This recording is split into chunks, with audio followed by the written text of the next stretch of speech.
Zuri, what are you staring at? Are you looking at the hopes and dreams of the San Diego Gulls going away? Yeah, you are. Yeah, we're going to talk about the San Diego Gulls' 6-game losing streak on today's Locked On Gulls, which is part of the Locked On Podcast Network. Your Locked On Ducks, your daily podcast on the Anaheim Ducks, part of the Locked On Podcast Network, your team every day.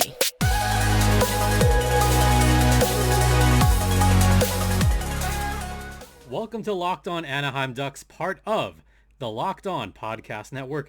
I'm your host, Jason JD Hernandez. This is Zuri right here.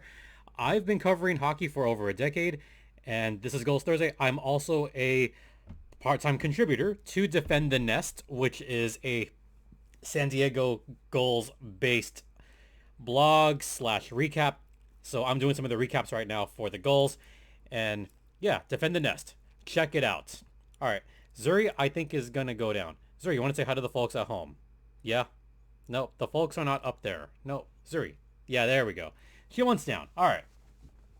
So as I mentioned, I'm contributing for Defend the Nest right now, which is relevant because this is Gulls Thursday. And because it's Gulls Thursday, I do want to talk a little bit about who's gone up, who's gone down, particularly who's gone down. And we're going to talk about the last couple games the Gulls have had.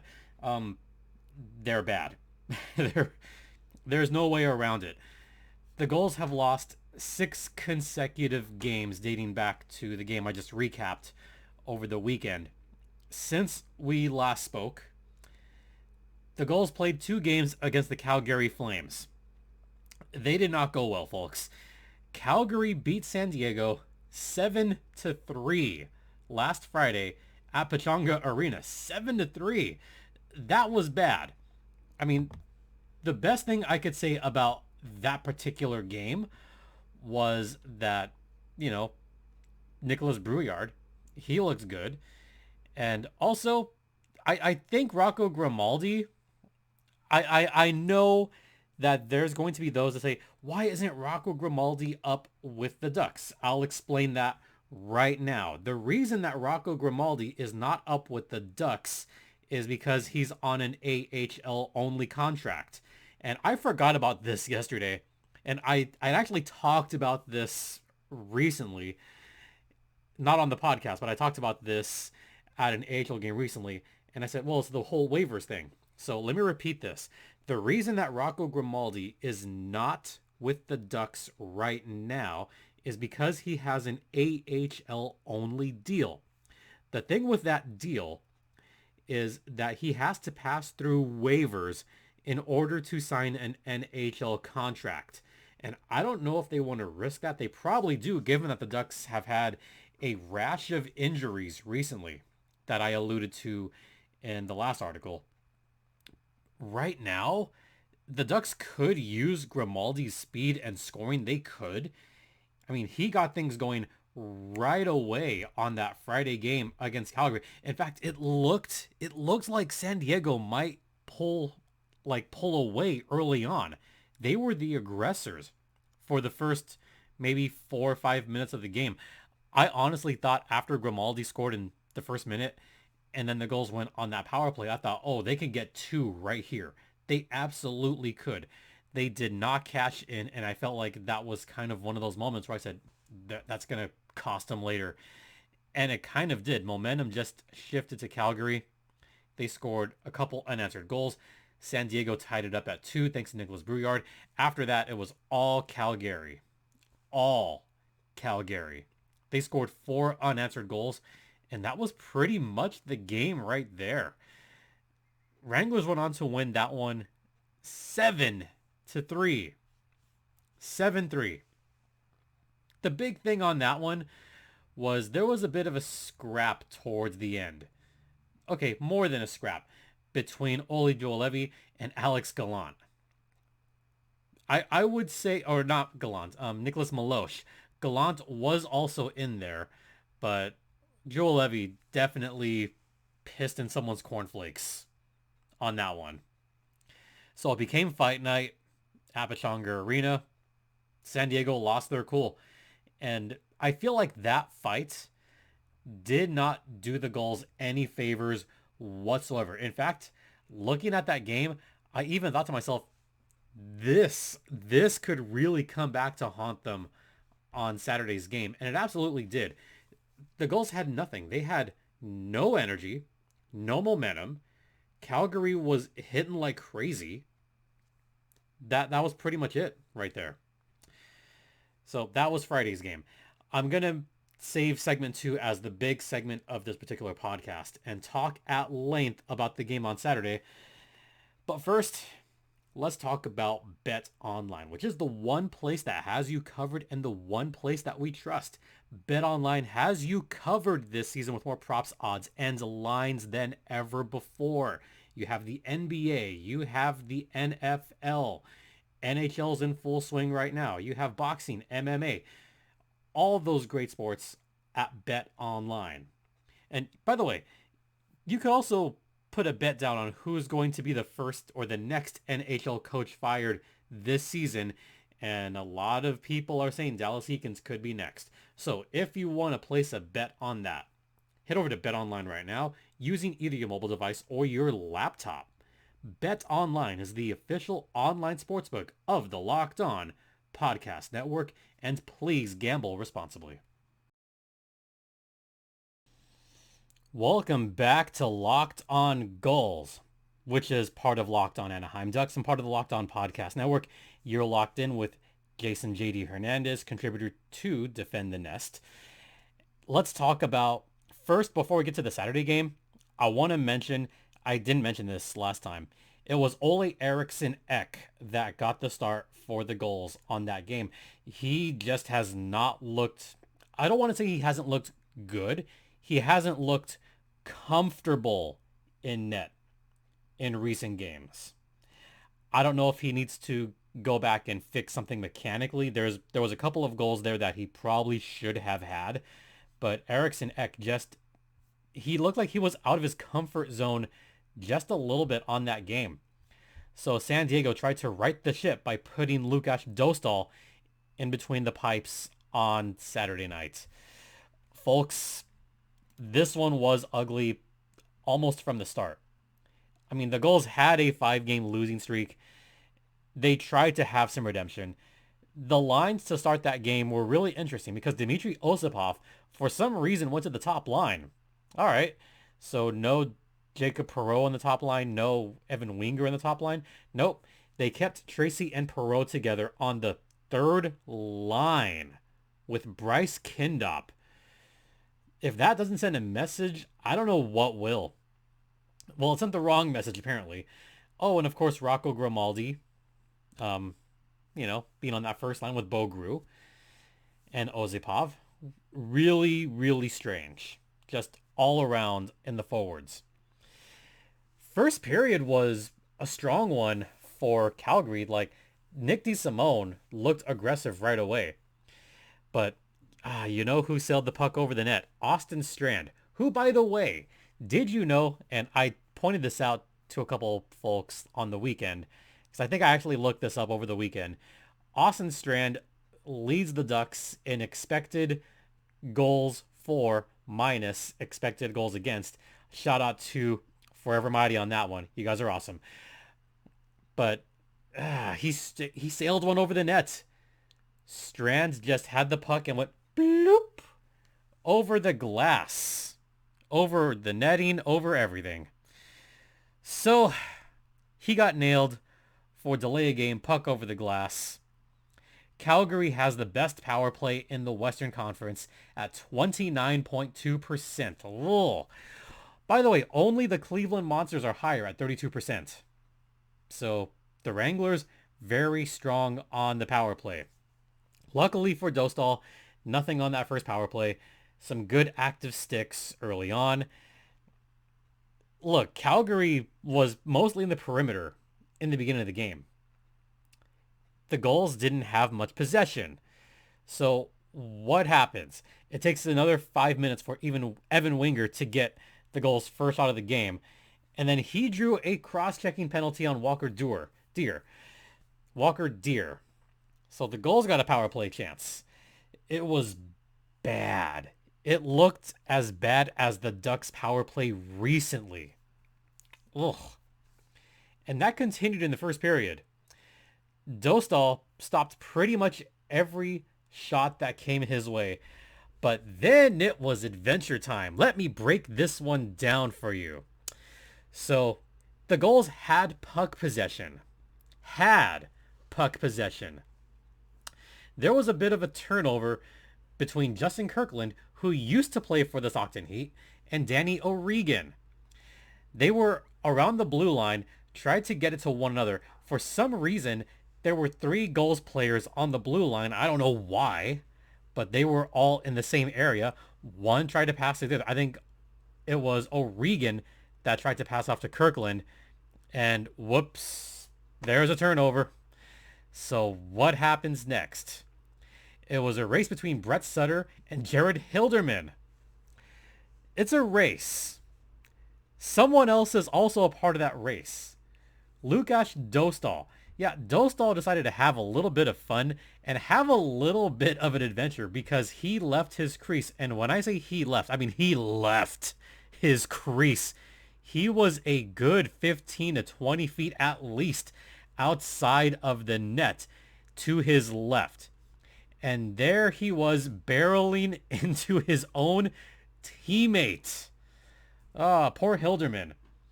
So ran into his teammate. Dostal is a dead duck. Hilderman crashed into him.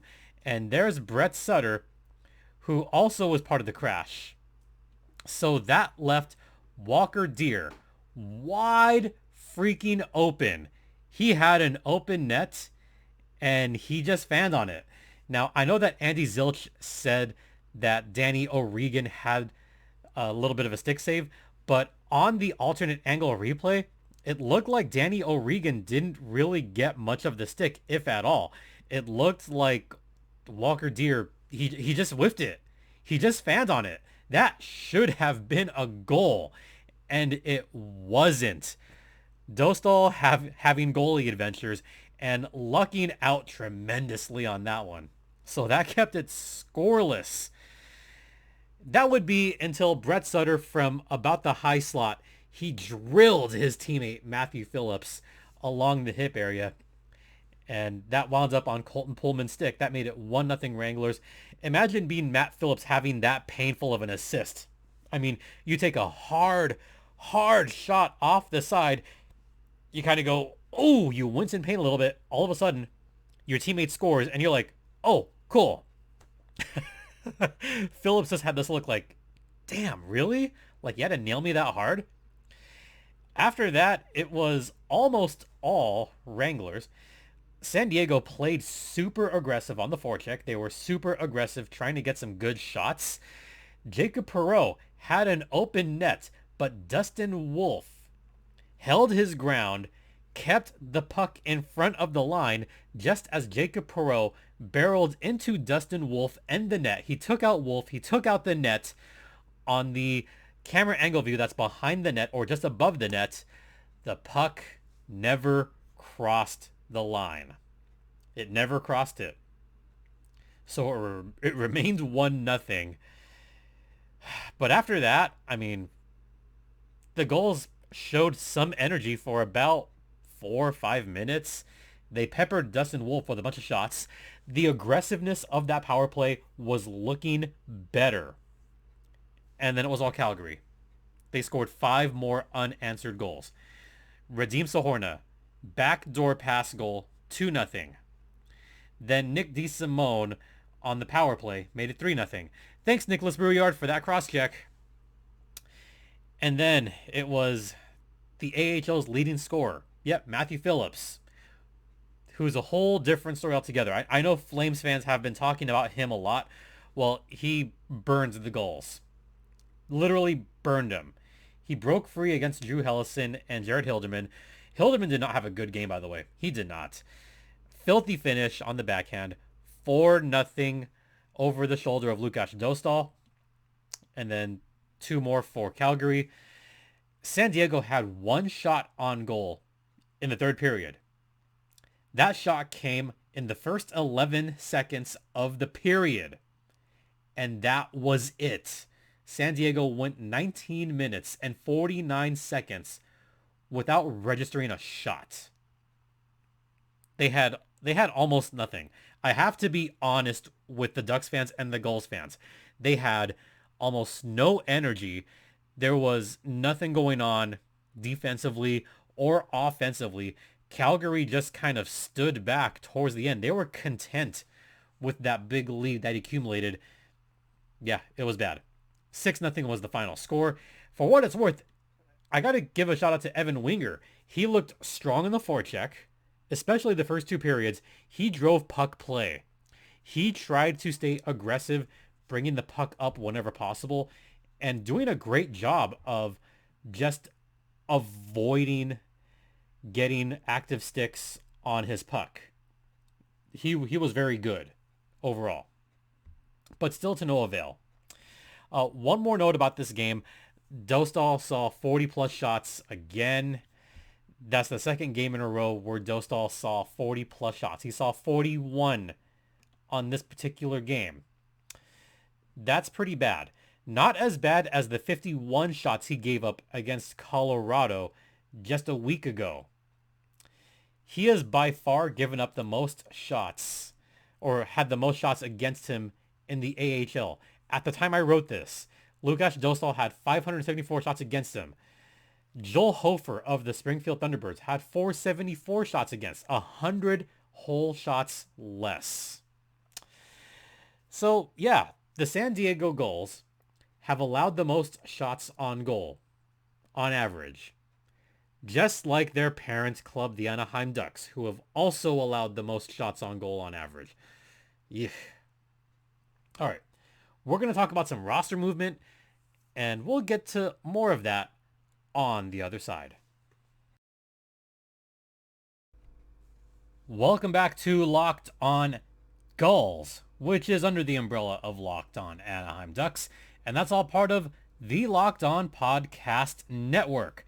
All right, so we're going to wrap up talking a little bit more about rosters as far as mainly the Gulls, because I did mention this on Locked On Ducks, where somehow Pavel Regenda is down to the San Diego Gulls. You heard that right. The Regenda agenda is heading down to San Diego to hopefully get some regular playing time, because I've been a critic of benching Pavel Regenda. He does not deserve that. He deserves playing time. He deserves to get the reps in. And if he's not going to get the reps in Anaheim, he may as well get them in San Diego, right? I mean, he is one of the more talented players on that Ducks roster, and frankly, one of the more defensively responsible players on the Anaheim Ducks. And somehow, I don't know how this happened. Let's look at a game recently. I did a game score on this. I retweeted this, where Pavel Regenda had a 0 negative score. 0 negatives. You've got to be really good to have a 0 negative bar on a game. And I believe this was the other night. I want to say it was against not Minnesota. It couldn't have been the Minnesota game. Had to be the one before that. I think it was Minnesota. It was that weird kind of like 5-4. There was a lot wrong in that game.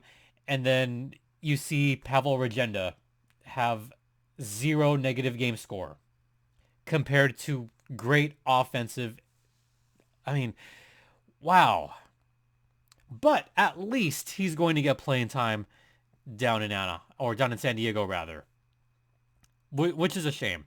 But the Gulls need the help. They need all the help, because look at the list of guys that are injured for San Diego right now. Josh Lapina, Brent Gates Jr., Chase DeLeo, Glenn Gaudin, Axel Anderson, Josh Healy, and Max Galode just got injured.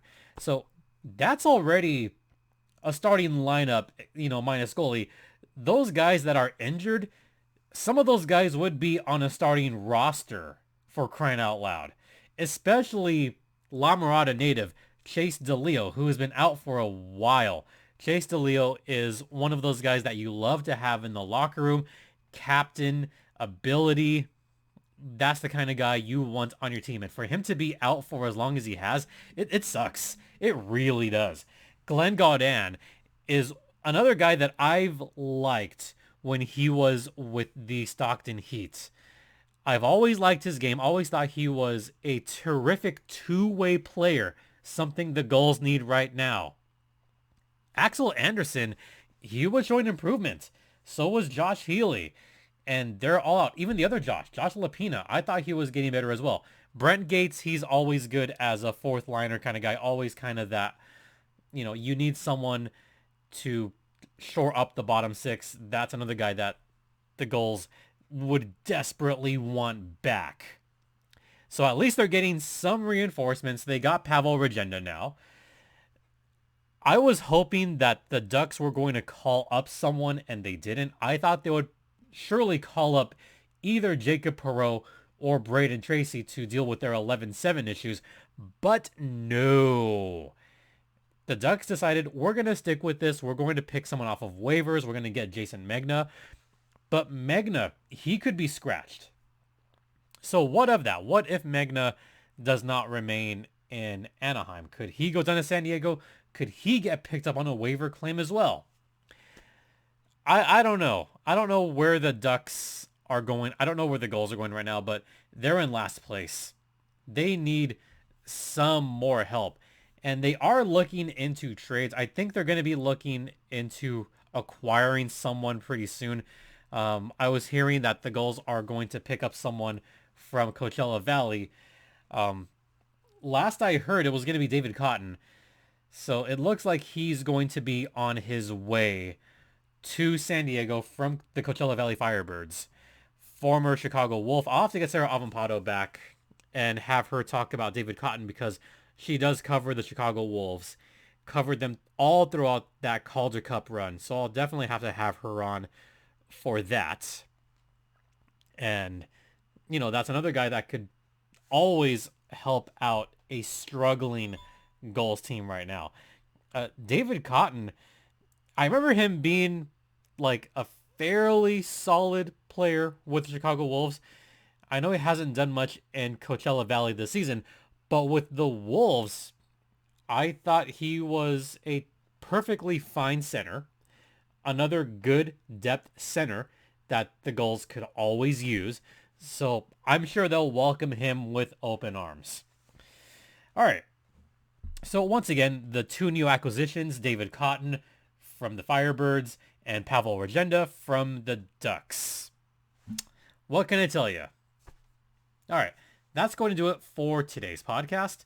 Once again, thanks for tuning in to Gulls Thursday. Don't forget that this podcast is free and available across all platforms, including Stitcher, Spotify, Odyssey, Apple Podcasts, Google Podcast. You could follow me on Twitter at StimpyJD. You could follow the show on Twitter at LO_Ducks. Once again, thanks for making this your first listen on the Locked On Podcast Network. Once again, thank you all for your continued support. It is greatly appreciated. For Locked On Gulls, I'm Jason JD Hernandez saying have a great rest of the evening. Please continue to be safe out there. Be kind to one another. And Ducks fly together.